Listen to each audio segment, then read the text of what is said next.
Welcome to episode 12 of the Sourcing Challenge Show. I'm your host, Mark Lundgren. In this week's episode, I talked to Maisha from the company Procore in the US, and I asked her how she got into sourcing, what's it like sourcing for Google, and what she'll speak about at SourceCon Europe. I started off by asking Maisha how she got into sourcing. Started in HR as a high school intern, and so I kind of went through the paces in HR, benefits relations, employee relations. Like I just wasn't loving much of that. And then somehow, maybe four or so years into this like intern, assistant, coordinator journey, I landed on the desk of a recruiting coordinator. And that's when I kind of really felt like, okay, this is where I want to be. So after those, internships, assistant and coordinator roles, I finally got my first full cycle role at E-Entertainment back in 2003. Oh, cool. So so I did full cycle recruiting for 6 years, mostly in entertainment, but also in like some healthcare services. And then came the recession of 2008 in the US. So like thousands of other people, I was downsized and faced layoffs. So I stepped away to actually finish graduate school. So I moved to Asia. So I was conducting research for my Master's of Arts in South Korea. So I was teaching English and children in South Korea. And a few of my clients from my previous days in recruiting were reaching out, asking, can you do some name generation and internet research? And I was like, okay, that could actually work because I don't need to be on the phone. So while I was finishing my master's, I started doing kind of sourcing on the side. So when I came back to the US, finished the program, that's when I was like, there seems to be a little bit more momentum around this contract sourcing than full cycle recruiting. So let me kind of pivot. So that's when I chose to kind of pivot off of full cycle recruiting. And I've been doing sourcing since then. So about 2012-ish, I've been doing sourcing dedicated. Yep. Okay. Tell me about South Korea. How did you kind of pick that? And just, that's pretty much as far away culturally as you can get from LA. Right. And I had never lived outside of California when I went. I didn't know anyone there. It's so random. I was on a friend's Facebook page and I saw her as a woman of color on a bus with all Korean people. So I said, where were you last weekend? Because I'm like, that picture looks interesting. And she's like, oh, I'm in Korea for the summer. I'm teaching English. And so I was like, tell me more. And I'd always dreamed of kind of writing and living abroad. I never thought of teaching abroad, but I thought maybe I can kind of turn this into my little, dream job where I'm writing on the side and, just living and exploring. So I'm really grateful for the time I had in South Korea. Like the people were so hospitable. It wasn't as much of a cultural shock my first year as it was my second year. My first year, like there was a Starbucks on my route to work. They had Popeye's chicken. So I felt like, okay, I can do this. The second year, I was in a remote city called Gwangju. I think it was called. They didn't have a subway station. They didn't have like a local shopping cart or anything, a store. So I was kind of struggling that second year. I felt the culture shock, but it still was a great experience and I learned a lot. And I still remember how to say hello and thank you. Annyeonghaseyo and kamsahamnida for thank you. That's all I remember. 2 years, that's right. That's all I got. One phrase a year. That's good. Yeah. And then you came back and you kind of like, let me continue kind of doing this. Yes, let me continue. And I started back with the name gen and list building. And then once I moved to the Bay to work for Google, that expanded to from identification and engagement also to assessment.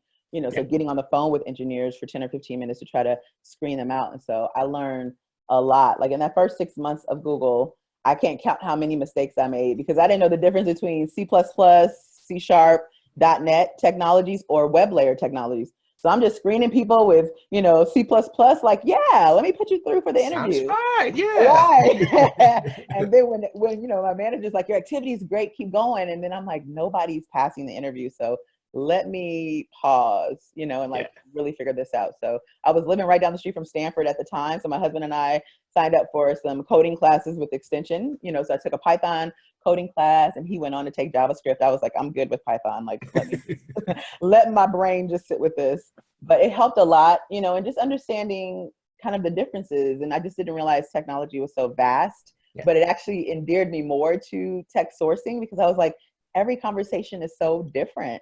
There's so many layers of the stack. People are working on so many little nuanced things. I learned about stuff even still to this day around databases and all of these frameworks that keep popping up. I'm like, I feel for software developers. There's a lot going on in their worlds.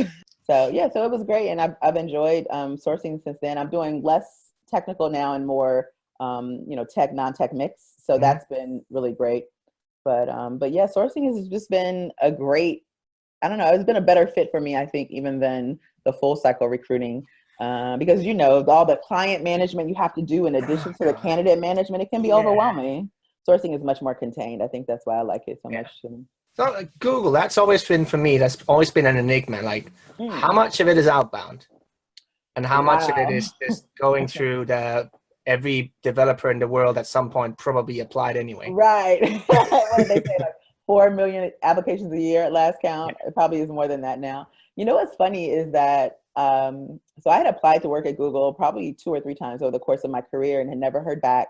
And then over the course of 1 week in 2012, I got sourced by 3 different recruiters, one in-house and 2 external. And that's when I got in. So I then, that was kind of a lesson to me in how Google attracts. So as sourcers, we did not get access to any applications. We were No. all hunting Okay. everybody, and there were hundreds of us all hunting for the same software engineering roles. Yeah. So that was the first time when I looked inside a LinkedIn recruiter account on day one, and I'm like, why are there No, 112 notes? Like, there's nobody left. yeah, like how has everybody touched like so many people? And then you got to, unfold, uncollapse all these notes to even see like, is this person safe to reach out to? So yeah, it was a different way of just kind of like hunting seriously every day for fresh leads. And that was a real learning experience. Yeah. And then they probably in the database anyways, like you would have been if they'd actually bothered looking. Right. Hello. Right. That's a whole other conversation around, are source candidates better than active applicants? And it's like, we're probably one and the same. Like, you're just ignoring your ATS maybe because you don't have the search capabilities. But Yeah. yeah, Which Google should have. Google should have. Yeah. I Yeah. mean, G Hire You was should the best. think so anyway. Yeah. They got engineers there if they need anybody to work on it. But yeah, G Hire was probably my favorite applicant tracking system. I think they Okay. have Hire now that they're marketing to the outside Yeah. world. But yeah, they had a legit system. But I love that they were using Salesforce at the time. They probably don't use it anymore, as our kind of CRM.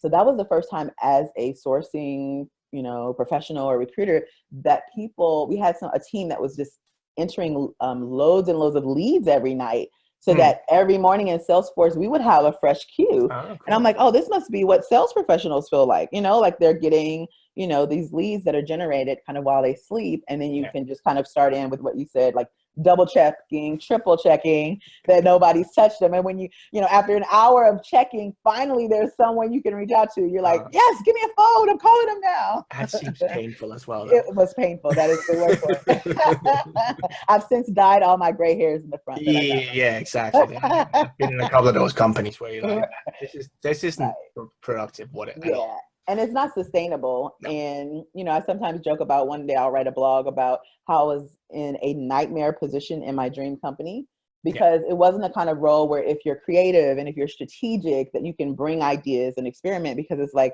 this is an assembly line, your spot, and this is what you do all day. Yeah.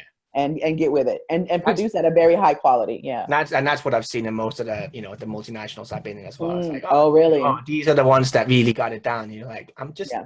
I'm a very small cog in a very big machine, and Right. no matter what, it's like this. Oh, there's going to be a very long way to get an idea through, no matter how good it is. Right, exactly.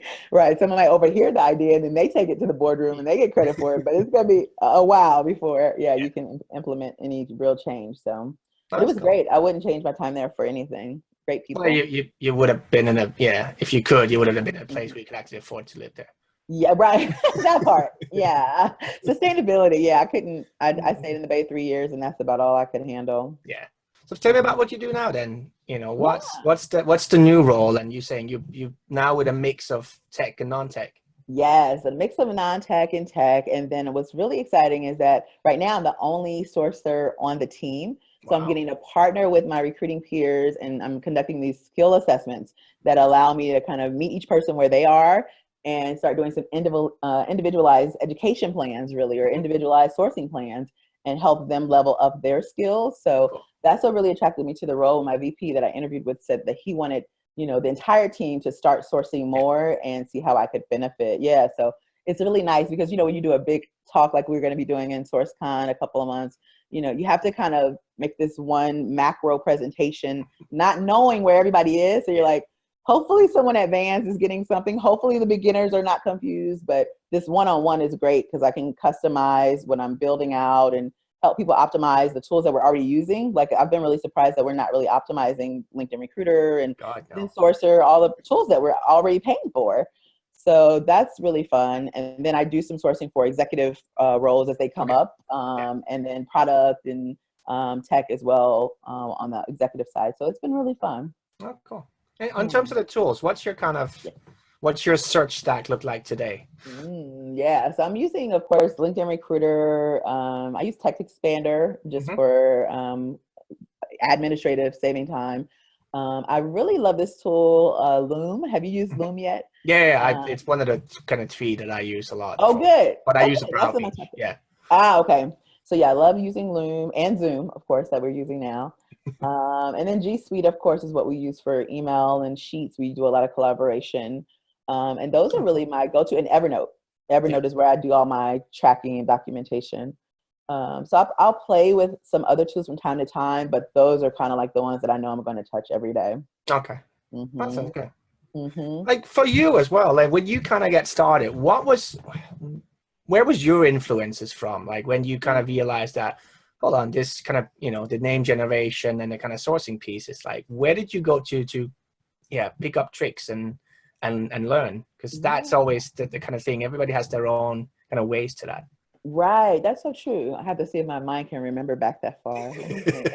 Back in the 1900s, what was I thinking of? When I remember when I was at a company called Sodexo in 2008, maybe 2007, 2008, Shally Starkrell had come in and done a training. He had this software that he was using where we could kind of do like this automated sourcing in conjunction with our ATS. I think it was after Job Machine, but Abita or something like that. Arbita. Yeah, it might have been that product. So that was my first fascination. And then I started researching him. And then Shally had a lot of articles and interviews on the web at the time. So I remember him being a very early source of kind of training, informally. Yeah. And then I did the AIRS. Remember AIRS certification back then? So I did the Advanced Certified Internet Recruiter and the Certified Diversity Recruiter back then. That was probably 2006-ish or so. So that was like my main formal training. And then for a long time, I didn't go to conferences because I was a contract sourcer and I couldn't afford to go. I was just always on YouTube, stumbling upon, videos. Like hopefully some new sourcer will stumble upon our video in your series, right? Johnny Campbell's videos came up a lot, Social Talent. And then the other would be, of course, Glenn Caffey, right? The Boolean Black Belt site. I stumbled upon that probably during my time at Google and didn't get to explore it in depth. But nowadays, like I could go there every day and read the same article and still get new takeaways. So yeah, because I mean, even the ones that are 10 years old, like people are like, oh, this is the newest thing ever. It's like, have you looked at Glenn's blog? He wrote about this 2005. Right, exactly. I know, and they're like, this is so cutting edge. And then you look at the timestamp comments, you're like, was this one 2010? Yes, but yeah, there's some good information out there, which is great. So I love that you're, putting together this sourcing talent show so that it can live in perpetuity. Speaking of SourceCon, like I've heard you now, I think a couple of times, because I think you've been at all of the SourceCons that I've been at, and speaking at them. Yeah, I think I've only talked at 2, believe it or not. So I volunteered at Vegas, so I saw you in Vegas. But I was just Welcome Wagon, yeah. So I heard you. I definitely heard you in Anaheim, and then I heard you in Austin. Oh, good. Those are only 2 that I've done. Awesome. And I was in Vegas, and Okay, perfect. No, that's good. Yeah. So what are you speaking about in Europe then? Yes, and it's Budapest, right? Budapest. Yes. Okay. So I'm excited to be there, and I'm going to talk about a day in the life of a master sourcer. So I thought it would be kind of cool to talk to a few masters and then share their routines, their strategies, and their software. So it'll be full of ideas that hopefully spark some inspiration in the way sources are looking at their more difficult challenges. And I want to leave plenty of time for some like audience engagement so they can talk to each other and learn from one another, right? Because the collective knowledge in the room is far greater than the person that's on the stage, right? So absolutely. Hopefully we can do some pair work if the energy is good in the room and I get the sense that people want to talk to each other. The fun part is going to be like, because it's Europe and it's such a diversity even across one border to another, like there's going to be so many different countries there. And Wow. everybody has Exciting. learned from, they've learned somewhere else. Mm-hmm. And just they're used to doing it a specific way. And then it's just like, it's going to be such a diversity of ideas. Whereas in the US, it's like, it tends to be from, they've all kind of stemmed out somehow of 10, 10, 15 companies. And it's like, that's kind of, everybody's done airs or, they've done Shali's training. Whereas in Europe, it's like, if you're lucky, you've done, social talent, done a bit of that and reading a bit of this and, just whatever. Okay. So there's going to be a lot of interesting ones. Wow, that's interesting, actually. And it kind of goes with something I was watching one of the Disrupt HR talks from London, and the person was talking about killing best practices because everyone's industry and role is so different. How can you say there is a sourcing best practice that every sourcer should do something one way? So this will be really interesting to hear so many different voices from so many different places that, to your point, haven't had the same introduction to sourcing. No, you have certain school, like a lot of the kind of the spread of sourcing in Europe has been the big RPO. So like with Balázs, with the, what he was doing in Budapest with Randstad, Alexander Mann, we're doing that in Poland and to some extent UK. And then kind of having that. And then you got some pockets as well, just kind of companies that started doing it and they, that just came out. Or so it's interesting. And I mean, the speakers are very diverse as well from what their influence was and how they got into it in the first place. That's so interesting. So some of the masters that I'm looking to might be brand new and people are like, who's this person? She said who's a master? Oh, this will be good. So what's the kind of thing that you're working on now that you're really excited about? Like what's the kind of new thing for you? That's a good question. I mean, right now my passion project is SourceCon Europe. Like these talks are always like a joy to create, but they are time consuming. And I'm like, I get kind of deeply involved in it. My husband's like, when is SourceCon over? Like, I'm tired of you asking me questions. Like, how does this sound? But outside of the Budapest presentation prep, I've been looking more at like automation. Like, I've been, trying to like figure out the best if combinations to use to kind of like streamline my own day, because I find myself, sometimes you find yourself Googling the same thing over and over, and it's like, there has to be a shortcut. Like, why do I keep saying, what's the time in London? Is there an app or something, widget for my desktop that will have all the times in the world, like world time clock or something? So I'm kind of trying to overhaul my own daily flow to see what pockets I can automate. And that'll give me more time to do the stuff.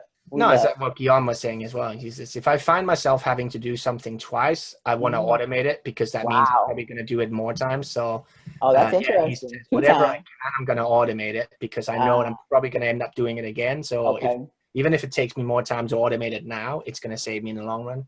Right. I love that. Wow, 2 times. So he has a firm. He's like, if I've done this twice. He works for himself. He takes on the number of clients that he wants. And he says, I have the time to do it, but it saved me. I love that. Yeah. And that makes you more accountable too for how you spend your day. Because, a lot of sourcers, I'm sure you've seen it too on the teams you've managed and led, they end up with just a bunch of busy work. And it's just like work for the sake of work, but they're not doing anything. Like what problems are you solving at the end of the week? You're just checking email and sending email, and what are you actually doing? Like, what's the bottom line impact? If people want to keep up with you, where do they best find you?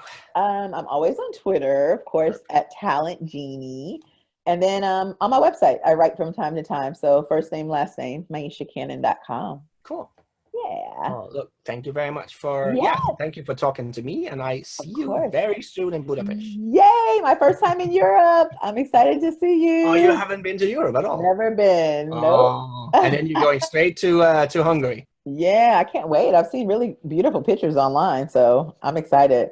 No, it's absolutely cool. Well, I look forward to seeing you, in Europe in a month and a bit. Yeah, a little like 5 weeks already. Wow.